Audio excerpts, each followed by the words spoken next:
So you've probably heard by now that Ford has just dropped a major bombshell on the automotive industry, and that bombshell being that they are literally axing all of their car models, leaving only the Mustang and the Ford Focus active. No more Focus, no more Fusion, no more C-Max, no more Fiesta, none. Gone. So why has Ford done this? Because consumerism. It's simple. Americans don't want sedans or hatchbacks anymore. Like, literally, they don't. They're not buying them. So for the last couple years, car enthusiasts have been consistently fearing the whole crossover takeover. No one is going to buy anything but crossovers. The only thing you're going to see in the road is crossovers.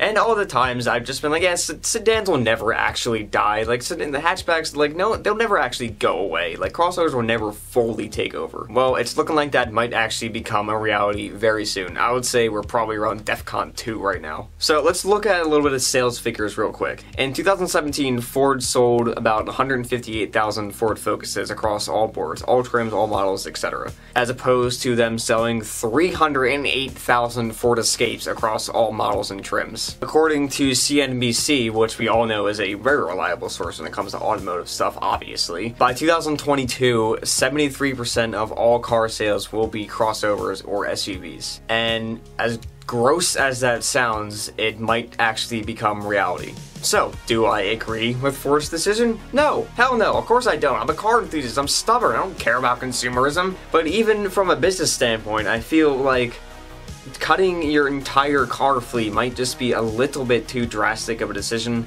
in order to push the crossover agenda, I guess. I don't fucking know. But regardless of how big crossovers are getting, there still is a car clientele, and I feel that Ford will initially lose some clientele because they no longer offer the sedans or hatchbacks that they wanted to buy. It's not a large clientele, but it still is a clientele. Enough to actually hurt them?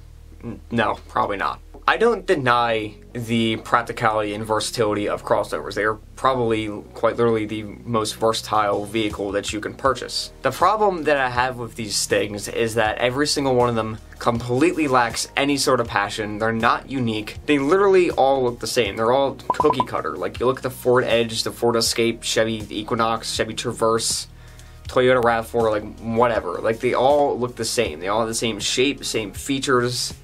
Like, it's boring. Back a couple years ago, you'd pull up to an intersection and be like, sedan, hatchback, crossover, SUV, truck. Now it's just crossover, crossover, crossover, crossover, truck. These cars are made for automotive consumers and automotive consumers only. That's a pretty straightforward fact. And we, as car enthusiasts, are not automotive consumers. To them, we're just a bunch of materialistic assholes. And with that, in my opinion, the automotive consumers have the same lack of passion as the crossovers that they're buying. Like, they really don't care about anything except for cargo space, whether or not they can connect their iPhone to it, and how many cup holders they have to put their shitty Starbucks coffee in.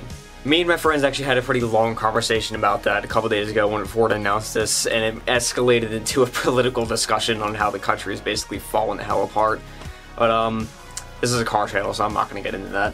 Crossovers are just essentially sucking automotive culture dry. It's going to get to a point where there's going to be no new, interesting, or fun cars that car enthusiasts can buy, at least not from American companies anyway, because American companies seem to be leading this whole trend. Because America is the biggest market for crossovers. And the thing that sucks by that is that European and Asian companies are taking notice, and they're starting to dwindle down their sedans and hatchbacks in favor of crossovers. Like, Mitsubishi just, like, announced, I'm pretty sure it was an official announcement, that they're going to bring back the Lancer to the United States as a freaking crossover. Like, Mitsubishi's dead to me. So yeah, Ford has essentially given up on the US market as far as sedans and hatchbacks go. Also, I forgot to mention, yeah, Ford Taurus, that's also going. So, no more Taurus show. They will continue to sell the Fiesta, Fusion, or Mondeo in most European countries and Focus across seas, just not in the United States, which this kind of goes against the whole One Ford thing that they announced they were doing like a couple years ago.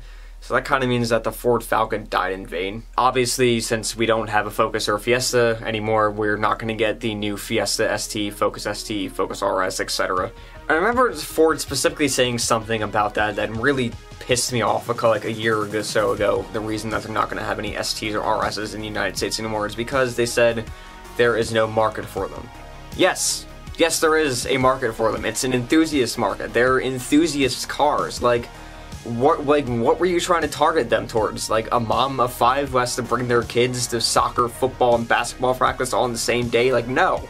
It's a car made for enthusiasts, and enthusiasts are not the vast majority of buyers. And this whole thing just like disappoints me coming from Ford, because I always saw Ford as being like the bold or like the actual passionate American car company. And I'm not saying that they're not, because not actually within the United States anymore. They're being passionate and bold in other countries. So is the US car market dead? Pretty much, because now the only buying options as far as sedans and hatchbacks goes is going to be these asshats. You can only answer in emoji. And let's be real here, they're like the Apple of the car industry, so I'm sure they'll follow suit in a couple years.